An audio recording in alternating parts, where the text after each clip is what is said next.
When you're a creative person, you like people to enjoy what you do. Welcome to the island of misfit toys. At 12, 13 years old, my Uncle Loyal would ask me to help him carry his tools up in these old houses in a couple of Astor Park homes. I didn't do a lot, but I did a couple times. And then I met my first architectural drafting class. My teacher, after 2-3 weeks in there, he's like, "Kid, how are you doing this? And I have to draw this in 3-dimensional. I can see and I can sketch. I got sketches all over everything I draw." So I'm not an architect. I'm a builder. But I have architectural design people with us. And I bet you before I'm done, the company of people we will have architects on staff. When we did Salt, which is now Stella's, in that back bar, the back bar explains everything.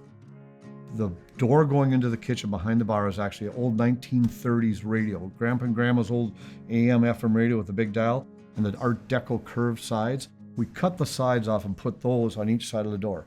We put a fireplace on top of it. We took an upside down piano, put it over the taps. And where the waitress comes up is a headboard of a brass twin bed. By then I had enough credibility with people. I was foolish enough to build $1 million spec home. $1.3 million I had for sale. Every dream I could come up with. It was creative as hell. I had brick in the pantry, so it looked like an old wine cellar. I did a showcase house. That brought us up to the level. By rolling the dice and jumping in the ring, we had some people pay attention. And that's what it boils down to, is you let the group you have around you use all their creativeness and ideas, you let them throw it out there.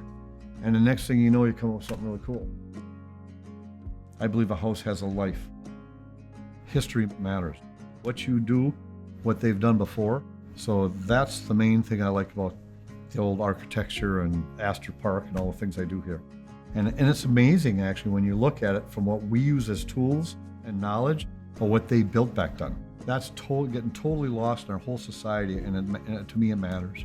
If you own a historic home, your job is to be the steward of that home. And if you leave it better when you're done with it than when you received it, you did your job. We've done multi-million-dollar historic homes to little pieces that should have been torn down, but we saved them because people loved them.